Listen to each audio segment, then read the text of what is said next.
Since the launch of NVIDIA's Quadro RTX line of GPUs last fall, we've seen the collection expand to 4 models total, with the RTX 5000 on deck today sitting third from the top, or 2 if you consider that the main difference between the 6000 and 8000 is the size of the frame buffer. As a 5000 series card, this Quadro RTX acts as a high-end ProViz option delivering great performance in both creative and gaming applications, but doesn't cost as much as a high-end workstation PC on its own. Compared to the outgoing Quadro P5000, the new Turing-based RTX 5000 gives us more cores, 3072 in total, placing its peak performance ahead of the gaming-targeted GeForce RTX 2080 Ti. Before that, this video is brought to you by EVGA's new audio sound card, engineered by AudioNote.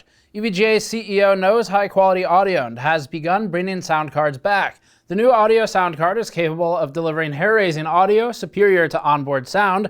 The card includes a line in, headphone line out, and mic in, and a Sony Philips digital interface. New audio also leverages EVGA's PCB design experience, has upgradable op amps, and uses AKM premium components for its DAC and ADC. Learn more at the link in the description below. While the frame buffer sizes remain the same from generation to generation, NVIDIA has delivered more than a 50% boost to memory bandwidth thanks to the move from G5X to GDDR6. While it's obvious that the latest and greatest is going to perform better than the same class card of yesteryear, the performance boosts seen with the RTX 5000 come at the expense of increased power draw. But when it boils down to it, the quicker your renders and encodes execute, the less power you'll be using overall. It's commonly asked why Quadros and Radeon Pros cost so much more than their gaming counterparts, and the answer isn't too difficult. The simplest explanation is that R&D, certifications, and optimizations lead to a good chunk of the cost, representing improved performance in industry software as well as improved stability. Speaking of, error correction memory also plays some of the role in the cost of the higher end part of the stack. For those with 10-bit color needs, gaming cards are fine for DirectX applications, but OpenGL software will require pro-level cards, something that applies to both NVIDIA and AMD. There are some exceptions to this rule, but trying to find a list of supported versus non-supported 10-bit applications on gaming cards is something that will be done in vain, so if you want to guarantee your color, you will want an appropriate graphics card. As we've covered before, there is no one-size-fits-all where graphics cards for creative workloads is concerned. One GPU may be fine for a certain task, while another you'd expect to do well could fall flat on its face. To that end, the performance ahead covers a wide range of different workloads, and even if your application is not covered directly, there's likely some other performance gauge that's relevant. We'll begin gauging the RTX 5000's worth with the help of some encoding applications, with Adobe's popular Premiere Pro leading the pack. While we're currently only able to offer encoding performance, we do have plans to add playback performance at some point in the future, after time can be dedicated to developing some useful and reliable tests. This first chart is a bit of a funny one, since the top half performs pretty much identically with this particular encode. This is partially due to the fact that this is a simple transcode of one resolution and format to another, whereas a normal Premiere Pro project, like those produced right here at Gamers Nexus, will throw in a lot more variance. The more complex your project, the longer it's going to take to encode, and the more likely the GPU will become better involved in the process.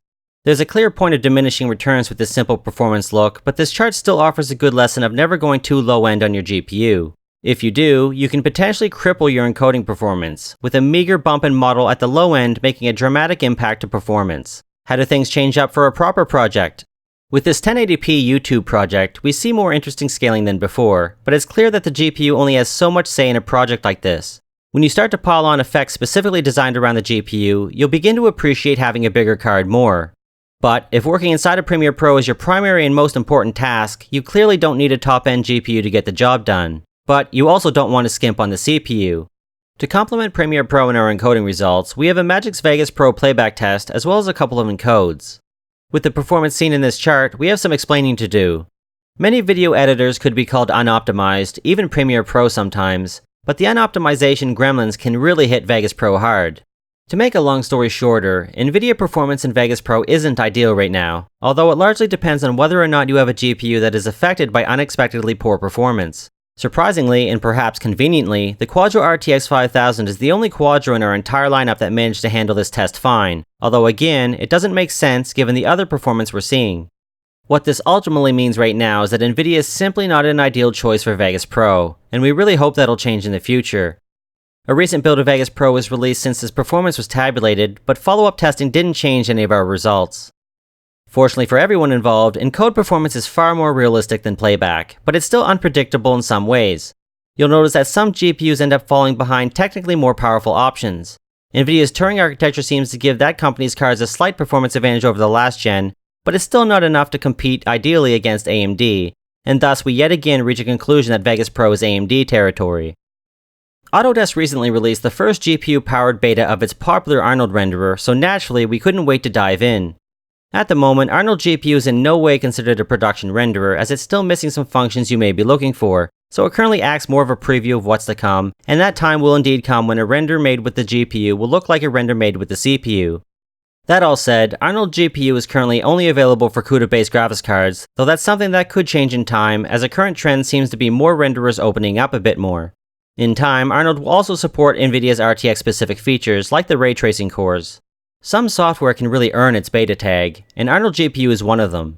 Despite the GTX 1660 Ti being a capable GPU, it suffered so hard during a render here that we had to give up on letting it finish. We're talking waiting 10 minutes, still seeing 0% progress, and then having to kill the process.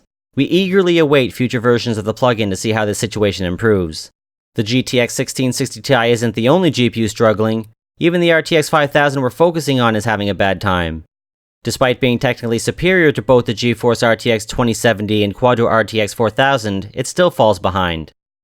With a different project, we get a second opinion, but it's not really a better one. A single GPU failed the first render, but two more have joined it here, even including the more than capable GeForce RTX 2060. And we still have some GPUs falling behind more powerful GPUs, like the RTX 2080 taking twice as much time as the RTX 2070. AMD's Radeon Pro Render may not be as popular as other renderers in this video, but it's slowly growing in popularity as AMD continues to iterate on its capabilities and stability. Where AMD has done really well with Pro Render is with its performance. While at last check, multi-GPU testing with NVIDIA is a bit wonky, single GPU configurations across the board scale very well, pretty much as expected. The pack of Radeons performed extremely well against NVIDIA in our Vegas Pro tests, but NVIDIA strikes back hard with AMD's own renderer, with its Turing architecture offering a serious advantage to performance. We've gone from 214 seconds with the Titan XP 1 generation to 101 seconds with the Titan RTX the next generation. That's a monstrous gain, but you don't need a Titan RTX to enjoy seriously boosted performance. The RTX 5000 itself exhibits strong performance, placing itself well ahead of the RTX 4000, and right behind the gaming-focused RTX 2080 Ti. Moving from one scene to another, finer-tuned scaling can be seen, but the middle of the chart shakes things up a bit. NVIDIA's top Turing cards still lead the pack with a healthy advantage, with the Titan RTX once again proving more than twice as fast for this work as the older Titan XP. Fortunately for those eyeing the RTX 5000, performance is looking really good right about now. Naturally, we'd have to point out that the bottom rung cards offer pretty brutal performance.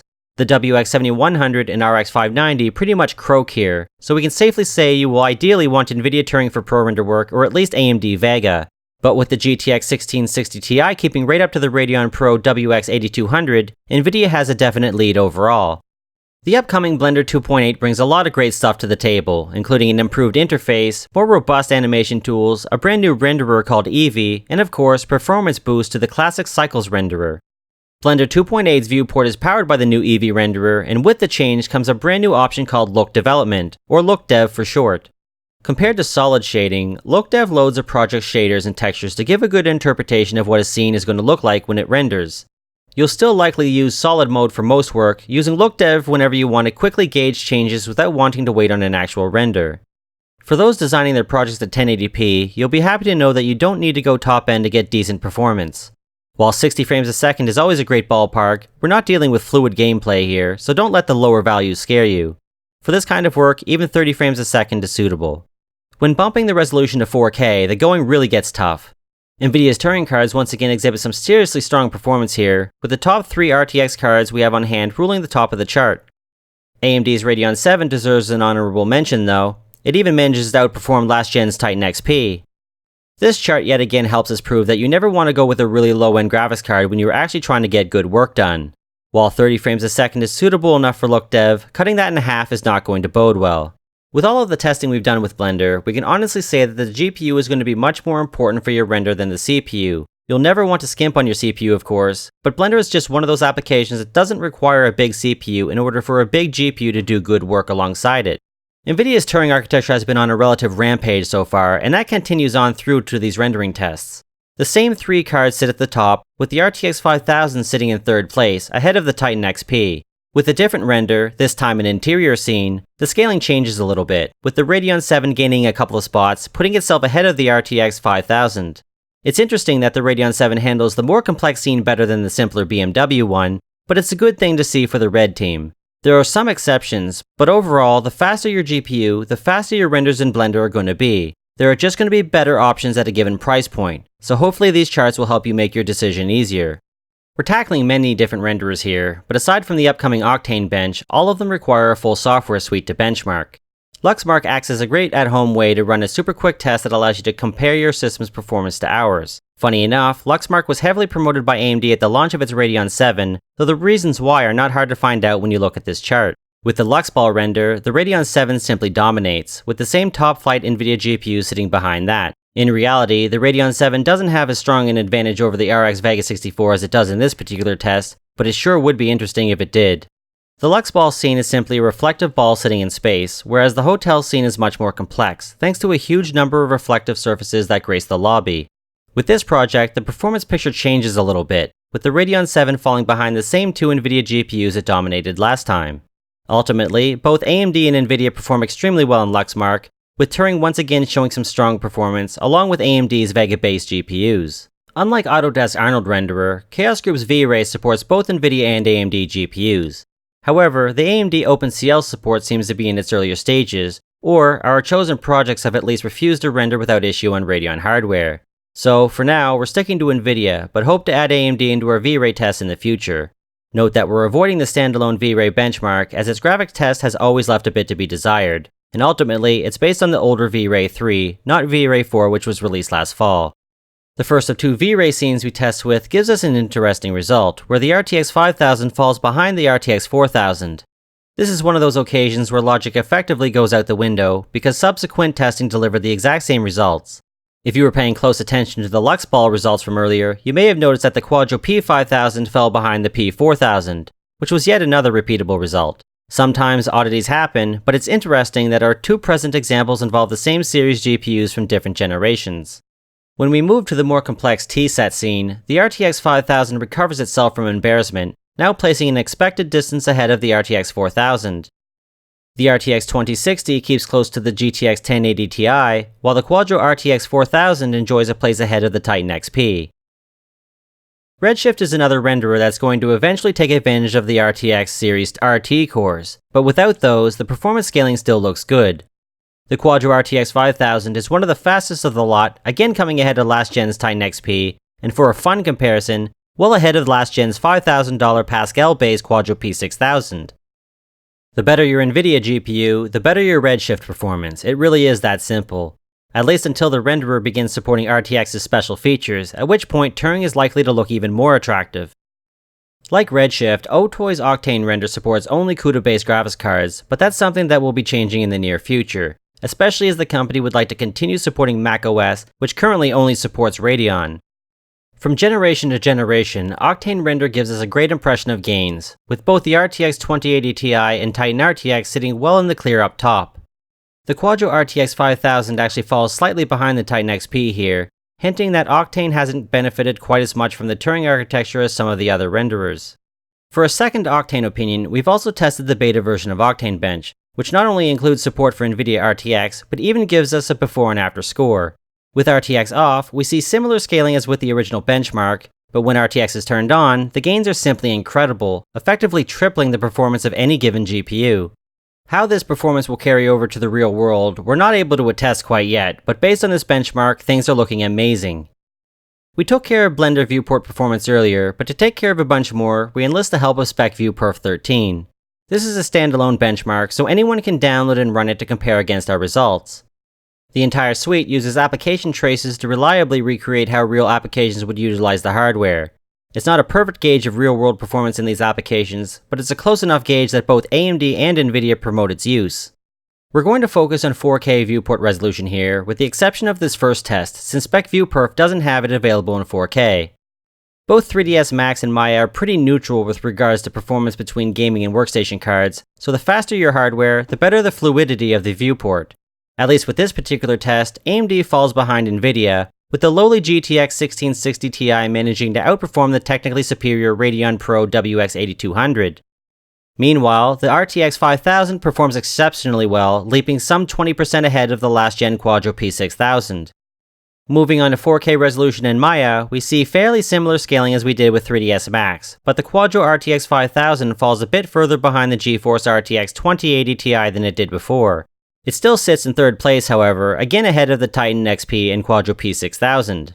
The GTX 1080 Ti holds on for dear life, refusing to give up its position to the Quadro RTX 4000. A good chunk of the software featured in this video works similarly on both the gaming and workstation GPUs, but CATIA bucks the trend. It clearly favors pro-level cards, not just on the Nvidia side, but AMD's as well, though Nvidia does seem to have an advantage overall. In the matchup between the Radeon Pro WX 8200 and Quadro RTX 4000, which both cost around the same amount, Nvidia's card pulls comfortably ahead. On the AMD side, the Radeon 7 once again offers admirable performance. The Titan cards enjoy some great performance here as well, as CATIA is one of the applications that benefits from special workstation optimizations on those cards. With SolidWorks, Dassault Systems takes its preference for workstation cards and cranks it right up. The performance advantage for workstation cards is so strong here that it'd be hard to imagine going with a gaming GPU for this kind of work. If you check out Dassault's official GPU support page for SolidWorks, you may be surprised to see no gaming GPUs listed at all. An added benefit workstation GPUs also enjoy with SolidWorks is the Real View mode, which Spec Viewport's test doesn't take into account since it simply can't work on gaming GPUs. Well, can't is a loaded word since it's clearly possible if not for the drivers deciding on it, but we're talking about a software solution that costs more for an annual license than the Quadro RTX 5000 does. SolidWorks skews its performance heavily towards workstation graphics cards, while PTC's Creo only mildly does. With its workstation optimizations in tow, the last-gen Quadro P6000 manages to impress here more than usual, but at the same time, the gaming-targeted RTX 2080 Ti performs even better than it does. Meanwhile, the Titan RTX delivers a strong lead at the top, and the Quadro RTX 5000 sits just behind that. In the battle of Nvidia versus AMD, the green team definitely wins here. The first Radeon to make an appearance is the Radeon Pro WX 8200, 10 rows in. If we had a WX 9100 to test, it'd likely place ahead of the RTX 2060. We saved the best viewport chart for last, and by best, we mean the most interesting. While in a solution like SolidWorks, you can get by with a gaming GPU even though the software clearly prefers professional cards, Siemens NX unapologetically treats gaming GPUs like second-class citizens, where even the lowest-end Radeon Pros will outperform the highest-end gaming GPU. SNX is another example of a software package so expensive that its users are not likely to gasp at the higher cost of workstation hardware, especially when reliability and optimizations are weighed so heavily. Moving away from applications, we wanted to take a quick look at the RTX 5000's performance in a couple of extra categories, including cryptography, as seen here, and also scientific and financial analysis. The better a graphics card is at math, the faster your complex compute jobs are going to complete. The nice thing about SiSoft Sandra is that it gives every architecture a fair shake. If there's an optimization available, the application is going to be taking advantage of it, giving us the best possible scenario out of any GPU. For AMD, that bodes well, as we're seeing the Radeon 7 lead every single other GPU in the list. Even the RX Vegas 64 is flexing its muscles here, following the RTX 2080 Ti from just a few feet behind. The Quadro RTX 5000 ranks a bit lower than we'd expect to see here, falling short of even the GTX 1080 Ti's performance. Performance picks right back up for the RTX 5000 in the financial test, now giving us the same top 3 we've seen throughout many of these results. The Radeon 7 dominated the crypto test, but falls a few pegs back in the financial test. It still performs extremely well when compared to the rest of the stack on downward, highlighting great gains over Vegas 64. At the low end, cards struggle in a test like this, which gives us weird results like the WX 4100 and WX 5100 performing almost identically. For the most part, cards scale here as we'd expect, with both Turing and Vegas 7 offering big performance uplifts. With the scientific analysis test, scaling at the top changes a little bit, but the same top 4 cards remain. However, the RTX 5000 this time falls a fair bit behind the others, still offering solid scaling versus the RTX 4000 sibling. You may remember that right after the Radeon 7 launched, AMD issued a driver update that unlocked double precision performance to increase its effectiveness 4-fold. Because Nvidia locks double precision on every GPU that doesn't cost multiple thousands of dollars, the Radeon 7 will always win this battle. Being that the Quadro RTX is aimed at the workstation crowd, we're going light on gaming tests, but did want to get a couple of 3DMark and VRMark runs in for a basic gauge of where it scales at 4K resolution. With specs similar to a GeForce RTX 2070, the Quadro RTX 5000 nears the gaming performance of the GTX 1080 Ti. and lingers just behind the last-gen Quadro P6000. In this particular test, the Radeon 7 has the right to gloat, as it sits in between the Titan XP and 1080 Ti. With the DirectX 12 time spy test, performance changes once again, thanks in part to the same Turing optimizations we've talked about a few times before. In VRMark, Turing optimizations reveal themselves once again to boost performance on both the GTX and RTX cards. Nothing can touch Nvidia's top two GPUs, but the Quadro RTX 5000 sits behind those. If nothing else, this chart proves that future VR content is going to be grueling for GPUs, and at least in the case of VRMark, Nvidia's strengths in VR are currently better than AMD's. With all of that performance covered, you're hopefully far better informed now than you were earlier about which card you should be pursuing next. As covered earlier, even if your particular application isn't covered here, much of the performance scaling should still be relevant. It's only when we get into certain higher-end CAD suites when performance optimizations begin to favor workstation cards. As for the Quadro RTX 5000, it's a lot of GPU and a significant upgrade over the previous generation Quadro P5000. In some of our tests, the gains with the new card were largely expected, but in others, Turing's architectural enhancements gave us even greater gains. In one example, we saw the new Turing-based Titan RTX literally double the performance of the Pascal-based Titan XP. Sadly, that performance scaling is not seen across the board, but it'd be quite interesting if it was. At around $2,300, the Quadro RTX 5000 carries a big premium over the RTX 4000. But it also delivers more goods, such as big performance improvements in some cases, as well as a doubling of the frame buffer size. 8GB is a standard size for workstation cards today, but that'll change before long. In moving from Pascal to Turing, we saw the top-end Quadro double from 24 to 48GB, so the uptick in memory demand is clear. And speaking of, it wasn't tackled explicitly earlier, but the RTX 5000 does in fact include error correction memory. Whether the RTX 5000 is right for you largely depends on your budget, and what you expect to see as a return from your work. Quadro is all about stability and optimization, making it a natural choice over gaming GPUs. But if your demands are not so critical, a GeForce card can often fit the bill, with the biggest exceptions being highlighted in this video. And we once again come to the end of a performance results deluge. If you love this kind of content, you can support Gamers Nexus at store.gamersnexus.net, as well as on Patreon at patreon.com/gamersnexus. And if you can stomach more of me, you can scout more of this type of content out at the Techgage YouTube channel. Thank you for watching, and catch you guys again soon.